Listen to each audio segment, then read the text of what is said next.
My name is Mary Assel. I was born and raised in Dearborn.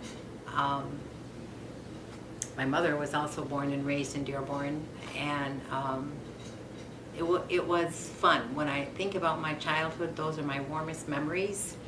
I grew up down the street from Salina School, and I attended Salina School. And as the culture would put it, I married at 15 and I went to Africa and lived with my husband in Africa, Dakar, Senegal, and I had a beautiful life there. I had 3 children who were born, 2 of them were born in Africa and 1 was born here. And as an Arab American Muslim, I took pride in my religion and went from Africa after 10 years to live in Lebanon for 10 years. And I went to school at the American University there and obtained my bachelor's degree, and then I lost my husband and brought my children and came back to Dearborn. And I went back to school at Wayne State, and I worked on my master's and my PhD, and eventually was working as a teacher in the city of Dearborn at Dearborn High. And I taught the English language to many foreigners that were coming into the high schools at the time after the Iraq war in the 90s. And I took a liking into that, and then from Dearborn High I transferred to Henry Ford College, where we opened up an English Language Institute and serviced over 82 different nationalities.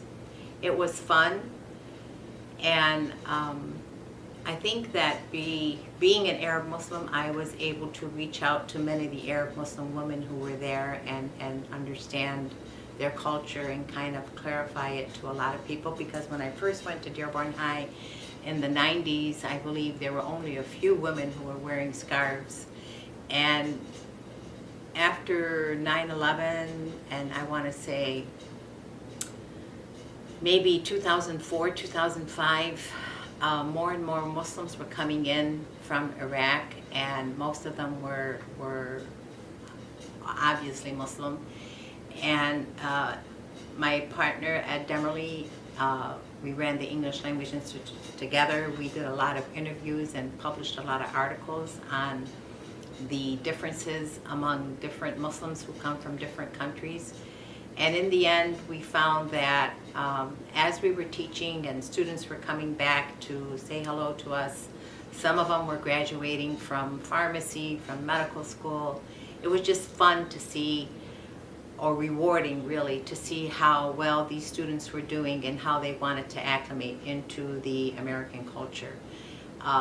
One of our jobs was not just to teach them English. We made it our mission to teach them about the culture. We took them to restaurants, we took them to weddings, we took them to museums, we taught them how to read menus, we taught them how to react or not react in certain ways with certain people.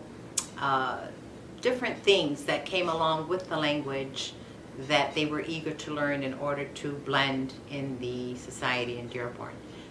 As you know, anyone who can research and find out that Dearborn has now become one of the most beautiful cities in Michigan. There's not a person that buys a home and just leaves it as is. They all renovate their homes and rebuild them and rebuild the streets and the businesses. And Dearborn has become very, very prosperous, and a lot of people move away from the suburbs that are further out only to come back to Dearborn and enjoy a lot of the festivities and restaurants and in Mediterranean cuisine and all of that. So that's just a glimpse into my life in Dearborn.